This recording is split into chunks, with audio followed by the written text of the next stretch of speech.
Full MV កម្រិតអន្តរជាតិផ្លៃអារម្មណ៍ចម្រៀងរ៉េបដ៏អស្ចារ្យ Tempo Rapper ចេញផ្លូវការហើយ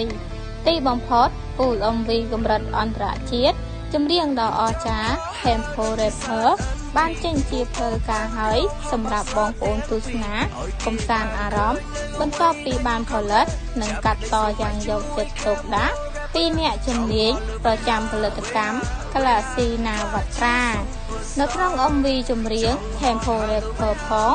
ដែលគឺមានលក្ខណៈពិសេសជាច្រើនមិនត្រឹមតែមានគ្រូបង្វឹកចំនួន4រូបដែលមានទេពកោសល្យខាងផ្នែកចម្រៀងរាប់ឆ្នាំបានប្រួតដៃគ្នាច្រៀងក្នុងបទចម្រៀងតែមួយប៉ុណ្ណោះទេសូម្បីតែអត្ថន័យនៅក្នុងបទចម្រៀងនេះក៏បញ្ជាក់គ្រប់បែបយ៉ាងពីការចូលរួមនិងការផ្ដល់ប្រយោជន៍យ៉ាងច្រើនដែល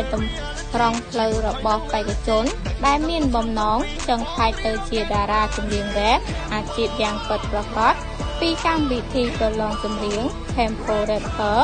អ្វីដែលកាន់តែអស្ចារ្យនៅក្នុង MV ចម្រៀង Tempo Rapper ទាំងបច្ចេកទេសថតប្លង់និងរូបភាពមើលទៅត្រជាក់ភ្នែកចម្លែកអារម្មណ៍ជាពិសេសការសម្ដែងនិងការច្រៀងរបស់គ្រូបង្វឹកទាំង4រូបខាងលើគឺពិតជាវ៉ាវគួរបញ្ជាក់ផងដែរថាកម្មវិធីប្រឡងចម្រៀងរ៉េប Tempo Rapper នឹងចាប់ផ្ដើមដំណើរការរហូតសប្តាហ៍ទី1នៅថ្ងៃទី24ខែតុលាឆ្នាំ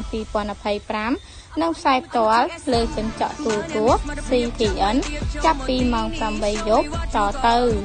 គ្រូបង្វឹកទាំង4រូបដូចជាកញ្ញាតនច័ន្ទសីមា